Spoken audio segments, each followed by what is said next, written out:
Ini permasalahan. Assalamualaikum warahmatullahi wabarakatuh. Waalaikumsalam warahmatullahi wabarakatuh. Perkenalkan, saya Junaryanto, saya Bang Jun dari Kecamatan Purwasri. Pernah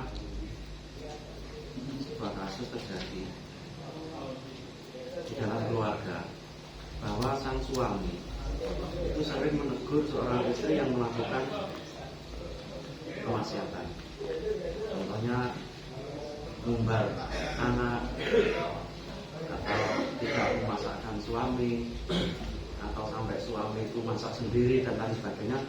Dan terkadang juga sampai berani kepada laki-laki.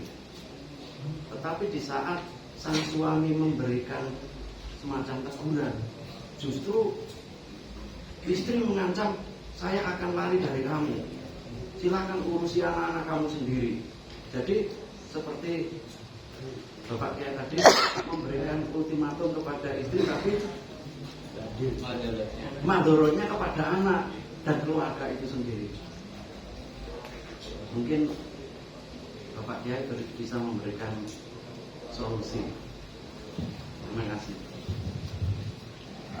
Itu karena istrinya tidak suka, sudah tidak ada mahabbah kepadanya. Dan itu sebenarnya bukan kemungkaran. Bukan kemungkaran. Karena kewajiban rumah anak bukan istri. Itu kewajiban suami. Masak kewajiban suami, bukan kewajiban istri. Jadi istri diperintahkan masak, diperintahkan untuk bikin wedang, tidak mau, bukan termasuk nusus dan tidak haram. Karena kewajiban istri hanya masak dengan mana. Yang urusannya kewajiban taat kepada suami itu urusannya hanya sebatas urusan biologis. Jadi penting itu. Cuman hebatnya aturan itu si Allah, syariatnya Allah. Yang mampu melaksanakan tugas suami adalah istri. Ini dibalik ini. Masak itu tugasnya suami, tapi istri enggak melaksanakan. Terus terang ya, saya itu enggak pernah cuci sebenarnya punya istri. Akan saya lakukan setelah saya cuci sendiri. Enggak boleh, kamu enggak percaya. Mulai gimana? Ya alhamdulillah, itu berarti menunjukkan istrinya masih cinta. Itu pernah terjadi.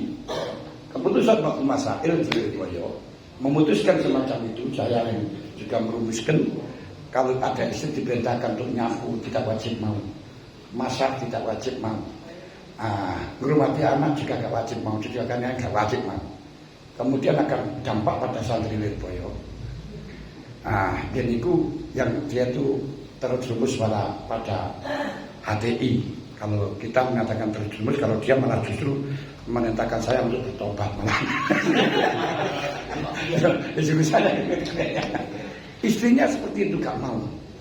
Nah, kemudian dia datang pada tempat saya, disuruh mencabut fatwa itu. Ya gak bisa itu. Ya memang seperti itu.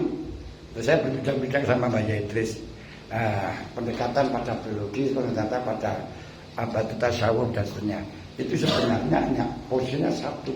Istri itu sudah cinta dengan suami, sudah tidak setuju dengan suami.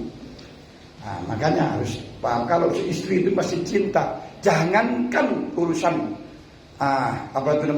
kewajiban suami, apapun akan diberikan. Padahal cintanya si istri itu terhadap suami itu 9 dibandingkan 1. Fasruma baina rajul wal mar'ah kal makhad fitin. Inna Allah satarabna bil haya. Tapi hanya ini kan semacam itu. Itu berarti aslinya enggak cinta. Enggak cinta. Saya maaf, saya itu pada tahun 2002 kecelakaan. Terus sampai ngalami seperti ini. Saya setengah tahun semuanya kencing berak di atas ambek. Nah disitulah saya tahu, masya Allah, saya sangat melihat kesetiaan istri saya sampai segitu. Ketika saya sudah sehat, berhasil, kalau aku akan macam-macam, saya nggak berani. Kenapa? waktu saya dalam keadaan terjepit, beliau yang sangat berjuang dan seterusnya.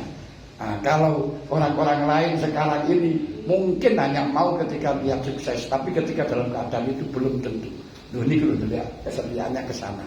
Jadi sampai balik bojo sampai terjadi semacam itu, gelem gak sing lanang buat telek, buat oyo, gak ada yang mau oleh ini. Tapi ketika suami melakukan semacam itu, istri yang setia berkorban yang semacam itu nah, makanya kalau kasus semacam itu permasalahan pokoknya adalah karena istri sudah tidak cinta. Tidak cinta itu ada berbagai macam, mungkin dulu pacaran, mungkin ada yang hubungan dengan yang agak memberi harapan, atau karena suaminya tidak bertanggung jawab di dalam kebutuhan. Kalau suami itu bertanggung jawab, sudahlah, istri gak akan lari. Nah, biasanya gak tanggung jawab itu sing banyak menuntut saja. Ilmu panai itu. Ini penting ini. Kata-kata kewajiban suami itu kewajiban secara fikih, kewajiban orang dilakukan orang lain nggak masalah. Seperti hutang itu wajib bayar kalau dia tidak merestui, kalau merestui nggak apa-apa, kan gitu. Napa kok kewajiban suami? Lek sing wedok mboten napa-napa, kula mboten gawe napa-napa. Kula ikhlas ngeten iki mawon. Ya ora apa-apa, kula bebasaken. Iki malah bagus ya. Wa in kana tu suratin fanatiratun la maisarah wa anta saddaqu fa wa khairun lakum. Berarti Pak Nata kemudian apa tak khudum minhu syai'a. Kalau kau berikan sesuatu kepada perempuan, jangan sampai kau ambil sedikit pun tak boleh. Tapi fa intikna lakum, kalau dia ikhlas, fakulu hani'am mari akan ngoten toh. Nah, jadi kamu jangan memaksakan kepada istri. Kalau istri tikna ikhlas, yo fakulu hani'am mari ngoten mawon. Nah, niku di anunya, makanya itu masih perlu dilihat permasalahannya. Tapi yang jelas karena istri sudah tidak suka, tidak cinta lagi. Kalau sudah tidak cinta, ya tinggal kamu memperbaiki cinta atau itu seperti hanya wanita menuntut Islam. Aku mengajukan tolak kepada pemerintah, ke kewajiban negeri. Itu terjadi macam itu. Biasanya terjadi itu karena wanita merasa berhasil, mandiri sudah. Pergi ke TKW, kemudian di rumah sing istri tukang ngomong, si suami ngomong bisa gerak apa-apa, hanya segitu-gitu saja. Akhirnya dia punya pasangan lain, yo mengajukan cerai. Ketika menggugat cerai, ketika suami dipanggil 2 kali tidak datang, sudah jatuh cerai. Nah, terus waktu ada suaminya dapat panggilan ke rumah sakit, kita seperti ya itu begini pembuatan seolah usah. Dan sebenarnya jadi mergone lek sampan terus bener dadi bojone sampean tapi dhek ora cinta.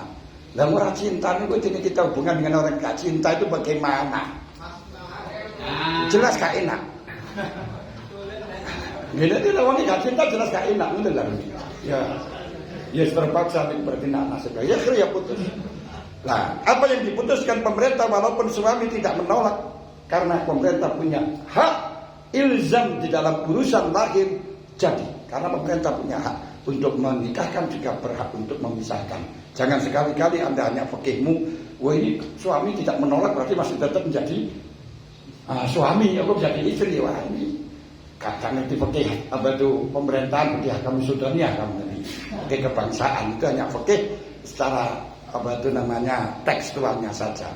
Makanya sepanjang masa itu saya tidak punya kasus pertanyaan yang paling mendasar, yang paling hebat kecuali yaitu ada orang rebutan bojo. Ono wong lanang rebutan bojo, rombongan di rumah saya geger rebutan bojo. Masya Allah, kaya enak ini ya kasus yang paling unik ini. Lu uniknya piye gini? Istri pergi ke luar negeri, kemudian berhasil, kemudian mengajukan cerai, dan suami hanya tanya kepada kiai-kiai desa sing ngajine ya pasal kore barang mekai wis jane ora usah kok tekani kok sing mamang gak nolak kan yo sebab bojomu. Akhirnya dengan pengadilan diputuskan cerai, setelahnya habis idahnya kawin lagi.